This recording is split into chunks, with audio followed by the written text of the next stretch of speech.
नमस्कार दोस्तों, जैसे कि आप देख सकते हैं आरबीआई ने ऑफिस अटेंडेंट की 572 पोस्ट जारी कर दी हैं जिसकी एलिजिबिलिटी 10वीं पास ही रहने वाली है। आगे की जानकारी हम आगे की वीडियो में देखते हैं। ये एप्लीकेशन फॉर्म लाइव हो चुका है 15 जनवरी से जिसकी लास्ट डेट 4 फरवरी है और आपको इसमें कुछ प्री एग्ज़ाम के लिए ट्रेनिंग भी फ्री में मिलेगी। और इसका जो महत्वपूर्ण चीज़ ये है कि आपका जो ऑनलाइन पेपर है ये आपका 28 फरवरी या 1 मार्च को करा दिया जाएगा।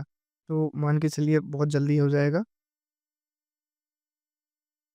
अब मैं इसकी सैलरी की बात करूँ, आपको सैलरी रफ़ली अराउंड यहाँ पे 50,000 मिलने वाली है, जिसमें आपको मेडिकल फैसिलिटी भी मिलेगा, एजुकेशन चीज़ भी मिलेगी, लीव फेयर कंसेशन भी मिलता है, इंश्योरेंस, पेंशन सब कुछ जो भी गवर्नमेंट सर्विस में मिलता है वो आपको मिलेगा। ये 10th की बेस पे काफ़ी अच्छी सैलरी है।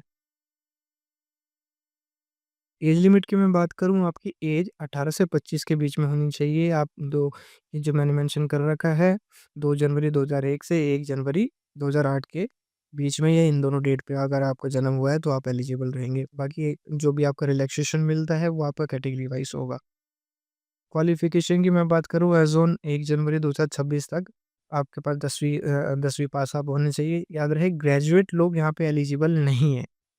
मस्ट बी अंडर ग्रेजुएट, यानी कि आपका फाइनल रिजल्ट नहीं आया हुआ होना चाहिए। Higher qualification not allowed.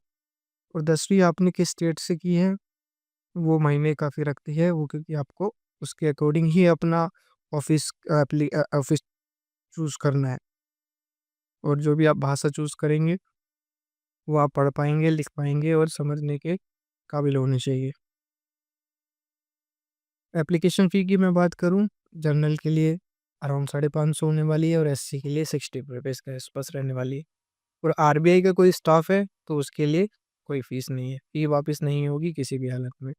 Selection process होने वाला है, आपका ऑनलाइन पेपर होगा, इसके बेस पे आपको शॉर्टलिस्ट किया जाएगा, फिर आपका लैंग्वेज प्रोफिशिएंसी टेस्ट होने वाला है, फिर डॉक्यूमेंट वेरिफिकेशन, फिर फाइनल सिलेक्शन। फाइनल सिलेक्शन जो होगा आपका, ये जो आपका टेस्ट हुआ है उसके बेस में। और लैंग्वेज प्रोफिशिएंसी टेस्ट जो हुआ है ये आपका मैंडेटरी है लेकिन क्वालिफाइंग रहेगा ये। और आपका मेडिकल फिटनेस क्या रहा है उसके बेस पे आपका सिलेक्शन होगा। एग्ज़ाम पैटर्न की मैं बात करूँ तो ये इसमें 4 सेक्शन आने वाले हैं, reasoning, general English, general awareness, numerical ability. Common generally government exam में यही 4 सेक्शन ज़्यादा कॉमन पूछे जाते हैं। तो और कुछ नहीं है, 120 टोटल मार्क्स होने वाले हैं। और 0.25 की आपकी इसकी में नेगेटिव मार्किंग होगी। उसके बाद आपका लैंग्वेज का टेस्ट होगा, डॉक्यूमेंट वेरिफिकेशन। मैं अब बात करता हूँ वैकेंसी की। वैकेंसी आपकी जो टोटल 572 वैकेंसी है वो कैटेगरी वाइज़ का बाइफरकेशन अगर मैं देखा दूँ तो ये जो है, ये मैंने यहाँ पे सारी चीज़ें लिख रखी हैं। आप यहाँ पे देख सकते हैं, इस पेज का स्क्रीनशॉट भी ले सकते हैं। अब इसकी वैकेंसी का ये जो है रीजनल ऑफिस वाइज़ है। ऑफिस वाइज़ अगर देखा जाए तो देखिए, लखनऊ में जैसे आप देख सकते हैं, कोलकाता में देख सकते हैं, न्यू दिल्ली में देख सकते हैं। सबसे मेन इम्पोर्टेंट चीज़ यहाँ पे ये है कि 10वीं आपने किस राज्य से की है, ये बहुत ज़्यादा इम्पोर्टेंट है क्योंकि उस राज्य के अंदर आरबीआई का कौन-सा ऑफिस है, आप सिर्फ़ उसी में ही अप्लाई कर सकते हैं। ये नहीं कि मैं बिहार का मेरा रीजन है, मैं जाके अहमदाबाद में कर दूँगा, ऐसा नहीं होगा। तो इसलिए आपको जुरिसडिक्शन ज़रूर से देखना है अप्लाई करने से पहले। अगर आपने किसी और जुरिसडिक्शन से कर रखा है तो आप एलिजिबल नहीं होंगे। जुरिसडिक्शन मैं आपको अगली स्लाइड में बता देता हूँ। ये कुछ जुरिसडिक्शन है जो मैंने कि यहाँ पे मेंशन कर रखे हैं, आप देख सकते हैं और आपको यहाँ पे वो स्क्रीनशॉट ले सकते हैं।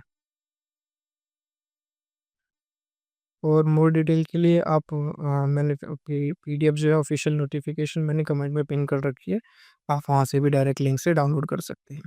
सबसे मेन चीज़ इसके अंदर ये भी है कि आपके पास जो सर्टिफिकेट है, जैसे कोई अगर एससी एसटी का कैंडिडेट है तो आप जब फॉर्म भर रहे हैं उस समय आपके पास सर्टिफिकेट होना चाहिए। अगर आपके पास नहीं है तो या तो आप बनवा लीजिए अगर आप बनवा सकते हैं, नहीं तो आप as a UR candidate apply कीजिए।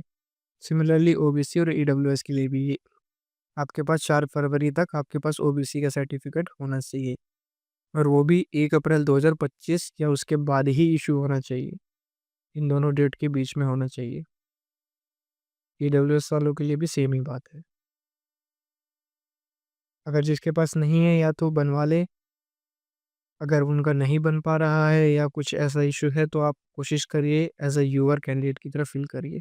अप्लाई करने के लिए आपको इस लिंक पे जाना है rbi.org.in। वहाँ पे आपको यहाँ पे रिक्रूटमेंट ऑफ पोस्ट पे क्लिक करेंगे। वहाँ पे फिर ऑनलाइन रजिस्ट्रेशन करने के बाद सब कुछ अपलोड करने के बाद डॉक्यूमेंट की पेमेंट करने के बाद सबमिट करने के बाद आप फाइनल जो आपका प्रिंट आउट निकलेगा उसको ज़रूर से सँभाल के रख लीजिएगा। अगर आपको और भी कोई क्वेरी रहेगी तो आप इस लिंक पे जाके वहाँ पे इस वेबसाइट पे जाके आप देख सकते हैं।